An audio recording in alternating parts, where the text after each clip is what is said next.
Buried without her name, the scattered remains and resurrection of Anne Boleyn. Anne Boleyn, Queen of England for just 1,000 days, died on 19th of May 1536, condemned by her husband Henry VIII for treason, adultery and incest. Whether guilty or innocent, and come on, we know, she was executed by sword on a scaffold inside the Tower of London, in a quiet courtyard away from public view. But what followed her death was just as cruel as what led to it.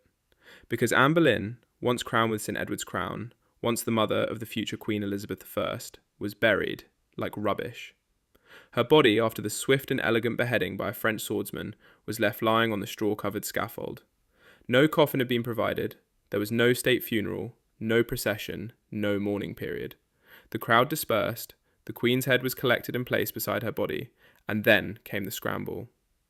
Her ladies-in-waiting, horrified but loyal to the end, wrapped her body and head in white cloth and carried her away in an old elm arrow chest. Not even a proper coffin, just a discarded crate used for storing military gear. Anne's final resting place was the chapel of St Peter ad Vincula, a small Tudor church nestled within the Tower grounds, reserved for traitors, prisoners and inconvenient royals. She was buried quickly, with no monument, no headstone and no marker, just dropped into a shallow grave beneath the chancel floor with a handful of others, including her brother George Boleyn and the other so-called lovers condemned with her. And then she was forgotten. Over time, the chapel was renovated, restructured, and repeatedly paved over. The floor was levelled, records were lost, names were misplaced, and Anne's exact burial location? Completely unknown. For over 300 years, she was left in obscurity. While Elizabeth I reigned for decades and Mary I lay under marble, Anne Boleyn, the woman who changed the course of English history, lay nameless under stone. That might have been the end of her story, but in 1876, during Queen Victoria's reign, a restoration of the chapel led to the rediscovery of 17 bodies buried beneath the chancel floor. Among them were 5 believed to be those executed in 1536, including one woman's skeleton described in a report by Dr. Frederick Mauer and Doyen Bell as the remains of a female of between 25 and 30 years of age, of slender build, with a delicately shaped jaw and vertebrae of considerable refinement. They declared it to be Anne Boleyn. But here's the thing. Anne was about 35 when she died, not 25.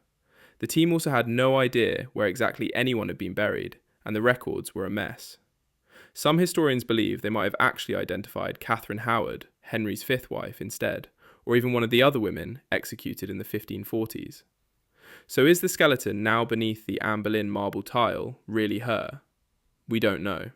We have no DNA, no complete forensic evidence, and no way to test, because the Victorians reburied the bones and sealed them up again, without allowing any samples to be taken. In true 19th century fashion, they replaced historical investigation with sentimentality. They laid a black marble slab bearing the name Queen Anne Boleyn near the altar and called it a day. But it's entirely possible that Anne's real bones are still hidden somewhere else under the chapel floor, or that she's jumbled up with another body, or that the woman in the arrow chest was never reburied with care in the first place. It doesn't end there. For centuries, ghost stories swirled around Anne's grave, or rather, graves. She's been seen. In the tower, walking headless through the courtyard. At Blickling Hall, where she's said to return in a carriage pulled by headless horses.